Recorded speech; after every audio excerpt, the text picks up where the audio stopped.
Most people believe that performance is determined by the effort they put in, whether they're lifting weights at the gym or mastering a new skill at their desk. We fixate on the work itself, the minutes spent straining under a barbell, the hours staring at a screen. But this focus blinds us to a critical component of performance that determines whether our effort actually produces results. What you do between your efforts is just as important as the effort itself.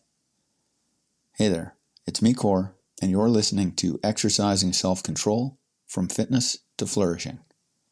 In the gym, you'll often see people rushing through their sessions, unmindful of the work to rest ratio their training goals require. They count their reps, set the weight down, shake it out, and, feeling they've recovered enough, jump straight into the next set.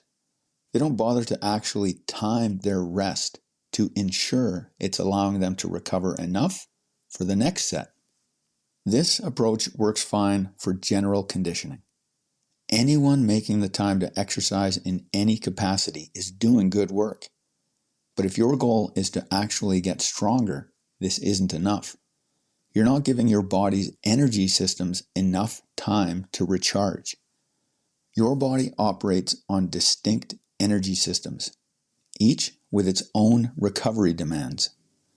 Understanding these systems and respecting the rest intervals they require is the difference between getting some benefit and making real progress toward your health and fitness goals. There are two energy systems common in weight training. First, the phosphagen system. This is explosive strength. When you perform a maximum effort movement, for example, 1 to 3 repetitions of a deadlift, you're drawing from your phosphagen system.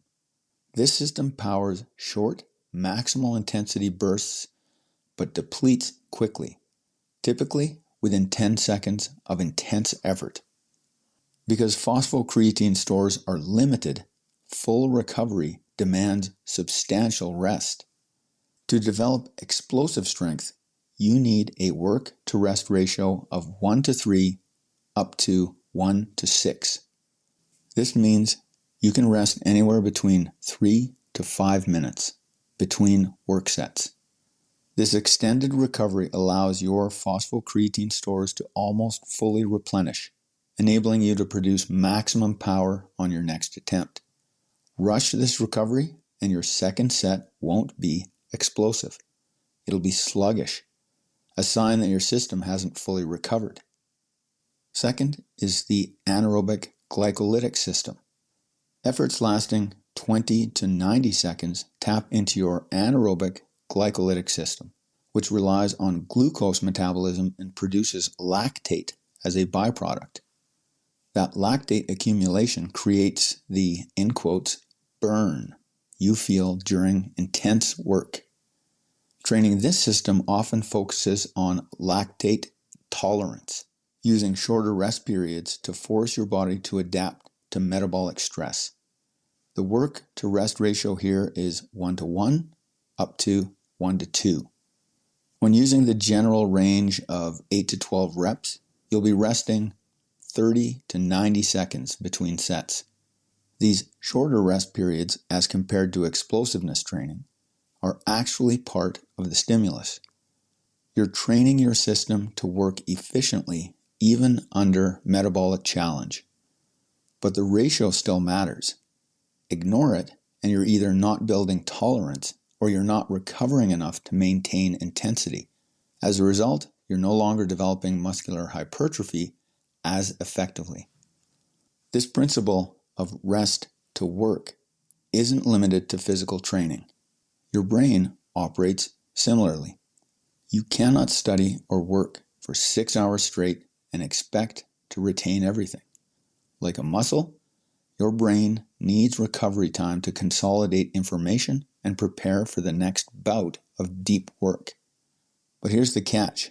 Scrolling through your phone isn't recovery. When you check social media or watch videos, you're simply feeding your brain more stimulation. True recovery requires a cognitive break. maybe meditation, a brief nap, or some exercise. These moments of a genuine break allow your brain to process what you've learned. We all operate on ultradian rhythms that allow peak focus for roughly 60 to 120 minutes. Once that window closes, your performance dips. Push past it without real recovery, and you're not making the gains you could. You're just accumulating fatigue and hampering your progress. A full night of sleep is the best for both cognitive consolidation and physical recovery from exercise. Whether you're working physically or mentally, the results don't come from the effort alone. They come from the recovery, whether it's the rest between sets or the deeper recovery of sleep. Adaptation occurs when you allow the time for your systems to rebuild and recharge. Respect the recovery demands of your specific goal, and your progress will accelerate. Rush the process and you'll remain stuck, wondering why your effort isn't paying off. The difference between those who progress and those who plateau isn't always more work. Sometimes it's better recovery.